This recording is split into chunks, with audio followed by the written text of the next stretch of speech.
Você já parou para pensar o que acontece quando a gente deixa de viver só dentro das nossas próprias certezas? Oi, esse é o podcast Qual a Função? Eu sou Isadora, uma psicóloga pensando em voz alta, e aqui eu compartilho reflexões sobre autocuidado, vida adulta e saúde mental, sempre ancorados na psicologia e em práticas baseadas em evidência. Mas agora, bora entender qual a função? Eu voltei de férias com uma sensação de que viajar faz uma coisa muito curiosa dentro da gente. Acho que viajar desmonta algumas certezas que a gente tem, que às vezes a gente nem sabe que tem. Não porque alguém convenceu de que você tinha que fazer uma outra coisa ou tinha que ter outra certeza, mas porque você vai percebendo que existem muitas maneiras possíveis de viver. E a partir disso, eu fiquei refletindo se parte do sofrimento muitas vezes não vem do fato da gente morar sempre nas mesmas certezas. Às vezes a gente vai fazendo um movimento muito grande para proteger, para manter, para deixar a vida estática, para a gente controlar e ter certezas de coisas. E isso faz sentido, porque o nosso cérebro às vezes é quase uma máquina de encontrar padrões. Ele vai buscando isso. E ele faz isso porque realmente seria impossível a gente analisar tudo do zero o tempo inteiro. Nosso cérebro vai criando atalhos. Acho que dá pra gente chamar aqui as certezas de atalhos. A partir das nossas experiências, da educação que a gente recebe, da cultura, da família, das dores e delícias que a gente vive, a gente vai construindo pequenas regras sobre o mundo, pequenas certezas sobre o mundo. Então a gente se enquadra no eu sou assim, as pessoas são assado, a minha vida é desse jeito, isso significa ter uma vida boa ou isso significa ter uma vida ruim. E essas regras têm uma função muito importante, com certeza. Elas vão tentando tornar a nossa vida previsível. E previsibilidade é uma coisa que traz sensação de segurança absurda. É uma certeza, assim mesmo. Se você tiver previsibilidade, a sensação que vai vir é de segurança.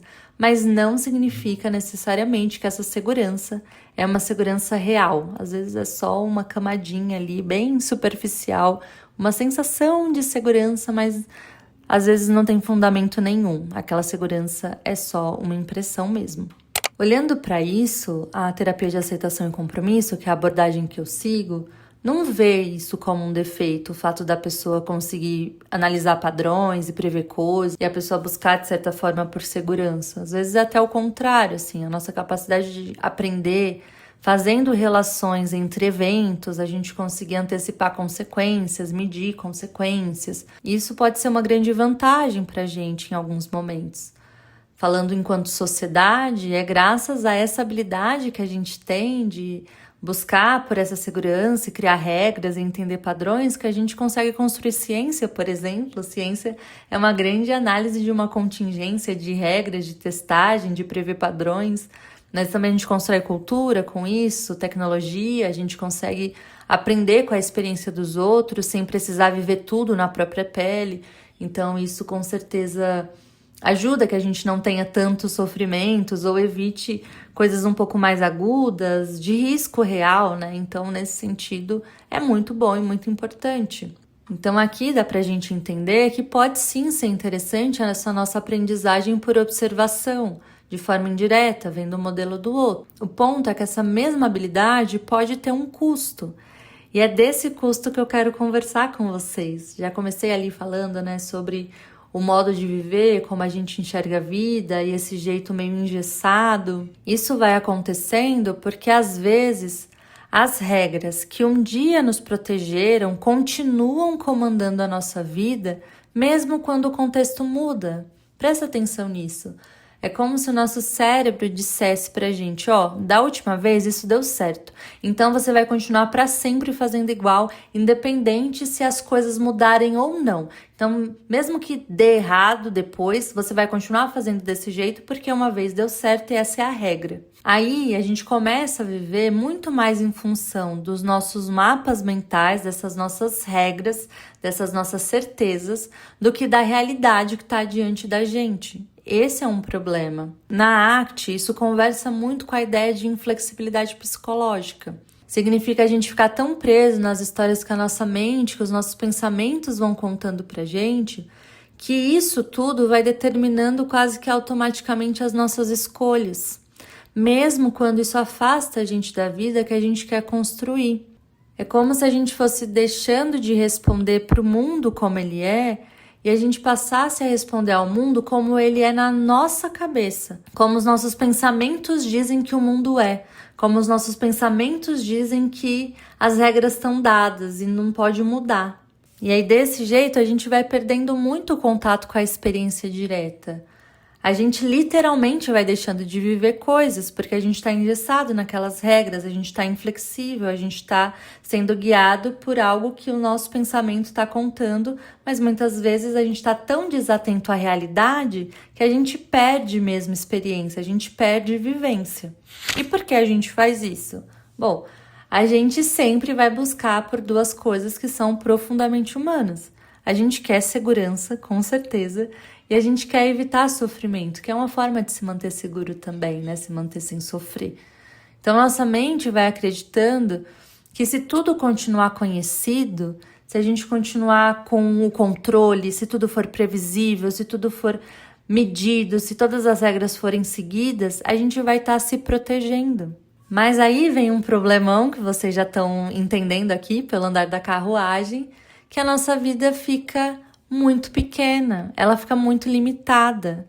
Acho que quando a gente fala sobre o termo inflexibilidade psicológica, pensa literalmente em algo inflexível, em algo duro, em algo rígido. Se tentar mexer para um lado ou para o outro, quebra. Tem uma analogia que algumas pessoas usam que eu acho bem interessante, que é a analogia da árvore e do bambu. Se você pensa numa árvore que tem um tronco mais rígido, que é feito de uma madeira mais rígida, se bater um vento muito forte, o que acontece principalmente aqui em São Paulo, se tem uma tempestade, um vento forte, e essa raiz começa a bambear e esse vento começa a movimentar muito esse tronco, a árvore cai, ela quebra. É isso que acontece. Se a gente for pensar no bambu, em linhas gerais, se venta. Como ele é flexível, ele consegue acompanhar o movimento. Ele vai para um lado e vai para o outro. Ele vai fluindo com o que está acontecendo. Então dá para você guardar esse paralelo aí na sua cabeça do que seria algo flexível e do que seria algo rígido, inflexível. Pensamentos que vão muito de encontro com controle, previsibilidade de uma forma muito rígida, está muito conectado com troncos que vão quebrar numa tempestade. A vida muito previsível, como eu falei, se torna uma vida muito pequena. E quando a gente vai evitando situações novas para a gente não sentir ansiedade, a gente também evita a oportunidade de aprender.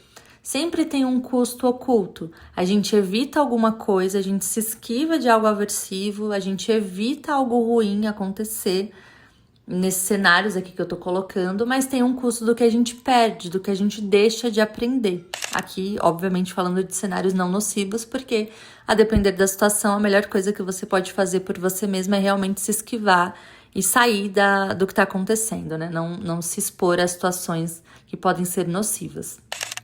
Mas aqui eu não tô falando disso. Eu tô falando de você evitar uma situação nova, porque você tá se sentindo meio ansioso, e aí você evita ter a experiência, ou quando você evita ter conversas difíceis, porque você não quer o desconforto daquela conversa, você não quer as sensações que vêm, você não quer o confronto, mas você deixa de se posicionar, de se colocar no mundo. Você deixa, às vezes, também de construir relações mais profundas. Quando você deixa de mudar, porque você olha pra frente e pensa, foi sempre assim, aqui atrás foi assim, então aqui na frente também vai ser assim, você deixa de descobrir versões suas que você realmente não conhece. Você não sabe como vai ser seu funcionamento numa outra versão. Você não permite que isso aconteça. Você se limita. Então percebe a ironia da coisa? Aquele comportamento de predizer padrões, entender, rastrear, que começa com uma tentativa de proteger, acaba aprisionando. Porque são tantas regras, são tantas camadas, são tantos emaranhamentos que aí vão se transformando em nós, vão construindo uma grande grade mesmo, que imobiliza, que deixa rígido demais. Eu dei essa volta ao mundo porque eu acho que tudo isso conversa muito com a experiência da viagem que eu tive. Eu vou tentar explicar para vocês agora. Como eu falei no começo, viajar mobiliza muito a gente. Eu acho que viajar é quase um experimento natural de flexibilidade psicológica, porque você chega num lugar onde suas regras definitivamente não são universais. As pessoas comem num horário diferente, as pessoas vão organizar a rotina de um outro jeito. Às vezes as pessoas expressam afeto de uma forma diferente, valorizam outras coisas. Tem microculturas que funcionam, você não precisa ir para muito longe. No caso, eu fui para o Ceará, assim, né? Porque minha mãe mora lá. Mas você não precisa ir para muito longe para você perceber mudanças culturais. E tudo isso vai acontecendo numa viagem. De repente, vai ficando muito evidente que as suas certezas não são verdades absolutas. Elas são maneiras de viver que você aprendeu. E como eu falei, essa percepção não vai servir só quando você vai para uma viagem ou vai para outro estado. Você pode ir percebendo essas sutilezas na vida se você está um pouco mais atento, mas acho que a viagem, por ser um contraste maior, ela literalmente tira você de um cenário e leva para outro, com outro clima, outra temperatura, outro sotaque, outra comida, outro estilo de vida. Isso dá uma balançada muito grande nas certezas. Isso é muito interessante. E o mais interessante disso tudo é que quando a gente percebe outras formas possíveis de existir, a gente ganha mais liberdade para a gente escolher qual vai ser a nossa forma de existir. Em vez da gente só repetir o que a gente já conhece, o que é certo, ao invés da gente só seguir as regras que a gente condicionou na nossa própria vida.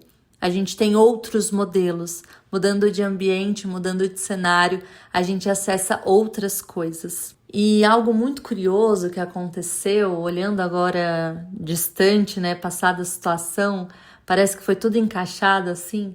Eu tava no avião, indo, né, ao meu destino, e eu já tava lendo o livro da Bell Hooks há um tempo, Tudo Sobre Amor, e eu terminei de ler o livro antes do avião pousar.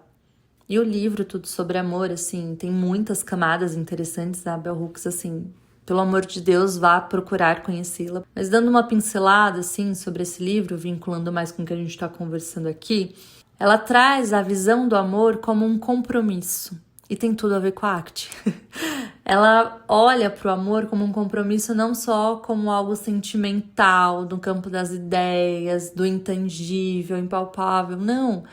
Ela, nas ideias dela, vai transformando o amor em ação. Ela vai lapidando essa ideia que o amor pode ser uma ação, idealmente é uma ação. E é uma ação de compromisso. Num dos capítulos, a Bell Hooks fala sobre o compromisso com o amor próprio. E eu gostei muito de como ela desenvolveu essa ideia. Ela vai tirando do campo da autoestima, autoamor só como autoestima, e ela coloca no campo da responsabilidade, de você olhar para a sua vida, olhar para quem você é ou para quem você quer ser e tomar essa responsabilidade para construir isso. E é muito incrível o que a Bell Hooks faz, porque ela não deixa de considerar recorte socioeconômico, de gênero, enfim, ela vai olhando para todas as intersecções e ela coloca de um jeito muito bonito. Para além disso, construa seu auto-amor com responsabilidade. Para além disso, olha para tudo, cuida das feridas e segue, constrói sua vida.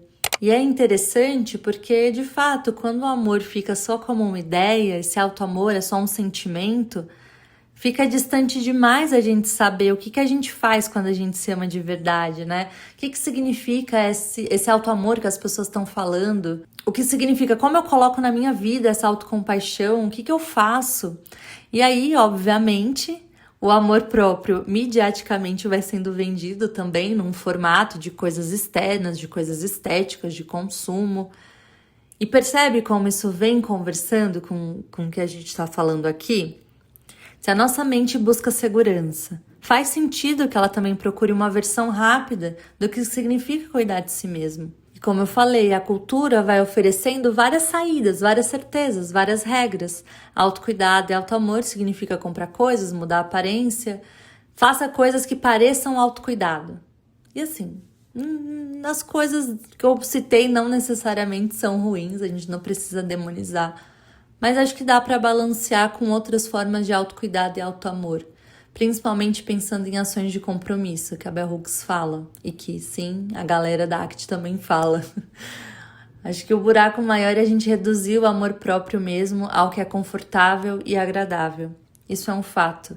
Acho que as imagens que vêm relacionadas ao autocuidado nossa, um campo mágico de amor e alegria e conforto. E não necessariamente. Às vezes a coisa mais dolorosa que a gente pode fazer na nossa vida vai, no final das contas, significar uma puta atitude de autoamor. Contraditório, mas é assim mesmo. Para te dar algumas ideias, bom, o autoamor pode também ser aprender uma coisa nova. Visitar um lugar desconhecido, conhecer uma outra cultura, conversar com alguém diferente que tem outras ideias, ler um livro desafiador, mudar de ideia. Mudar de ideia é um ótimo jeito de autoamor. Permitir não saber de alguma coisa, construir amizades, dedicar tempo para coisas que você gosta de fazer. Ou seja, existem muitas experiências que ampliam quem a gente é. E dessas que eu citei agora há pouco, não necessariamente estão ligadas a uma garantia de prazer imediato. Às vezes, visitar um lugar desconhecido vai ser meio desconfortável. Chegar num lugar que a rotina é totalmente diferente e que a cultura é diferente, que as pessoas fazem coisas de uma forma diferente, não necessariamente vai te trazer prazer imediato. É curioso, é diferente, te expande, mas não traz prazer imediato. As outras coisas vão ser a moeda que você vai ganhar. Porque é isso, tem muita coisa que vai dar trabalho, vão despertar medo, insegurança, é o desconhecido, é o novo. Mas a moeda de troca provavelmente vai ser aumentar o tamanho da sua vida, aumentar o seu repertório de vivências, criar novas possibilidades para você conseguir escolher. E isso, conhecer outras coisas, tem uma potencialidade enorme de colocar a gente em contato com aquilo que a gente valoriza, da gente descobrir o que a gente valoriza, da gente descobrir o que realmente a gente gosta, da gente colocar em xeque verdades absolutas, da gente questionar algumas regras que estão tão arraigadas na nossa vivência que a gente já até deixou de questionar. É sempre assim, então vai ser assim mesmo.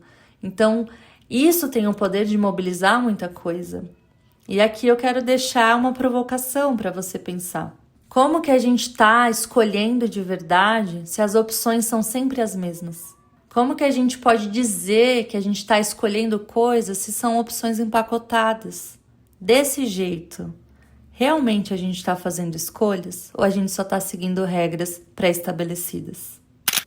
Vocês estão conseguindo captar a conexão entre o desconhecido, a viagem, a abertura para o novo, com construção de regras, inflexibilidade, encurtamento de vida e autoamor para fazer uma reviravolta nisso tudo?